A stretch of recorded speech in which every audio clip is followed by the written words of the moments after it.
School കഴിഞ്ഞ് കുട്ടികൾ വീട്ടിലേക്ക് പോകുന്നു. ഒരു കുട്ടി വീട്ടിലേക്ക് പോകുന്ന വഴി ഒരു ചെറുപ്പക്കാരനായി കൂട്ടിയിടിക്കുന്നു.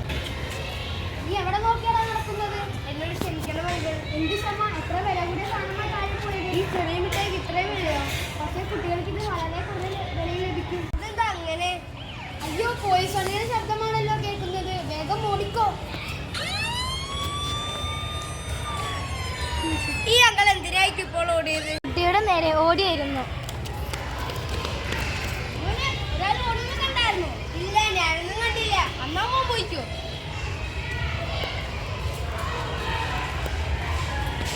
വിട്ടുവരുന്ന കുട്ടി ഒരാൾ കുട്ടിയുടെ നേരെ വരുന്നു.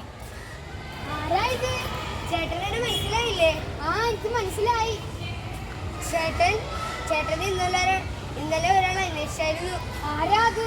ഒരു പോലീസ് ഭവനായിരുന്നു. അത് മോൻ എന്ത് പറഞ്ഞേ? ഞാൻ അയാളോട് ഒന്നും പറഞ്ഞില്ല. നല്ല കുട്ടിയാണല്ലോ. ചേട്ടൻ കൊണ്ടുവന്ന മിഠായി ഇപ്പോൾ കയ്യിലുണ്ടോ? എന്തിനാ? ചേട്ടൻ പറഞ്ഞില്ലേ കുട്ടികൾക്ക് അത് കുറഞ്ഞ വിലയിൽ കിട്ടുമെന്ന്. മറ്റേ മിഠായി ഉണ്ടോ? കഴിക്കാൻ പോകുന്നു. കഴിക്കരുത്. അതെന്താ? അത് ലഹരിയാണ്. പക്ഷെ ഇത് മിഠായി ആണല്ലോ. ഇത് ലഹരിയാ, പക്ഷേ ഇത് മിഠായി കവറാണ് വിൽക്കുന്നത്. അറിയില്ലായിരുന്നു. നന്ദി പോലീസ് അമ്മാവ. ഇന്ന് ലഹരി ഉപയോഗം വളരെയേറെ വർദ്ധിച്ചിരിക്കുന്നു.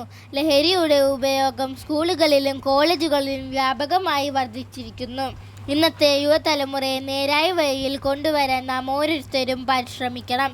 എന്നാൽ മാത്രമേ ആരോഗ്യകരമായ ഒരു യുവതലമുറയെ വാർത്തെടുക്കാൻ നമുക്ക് സാധിക്കുകയുള്ളൂ.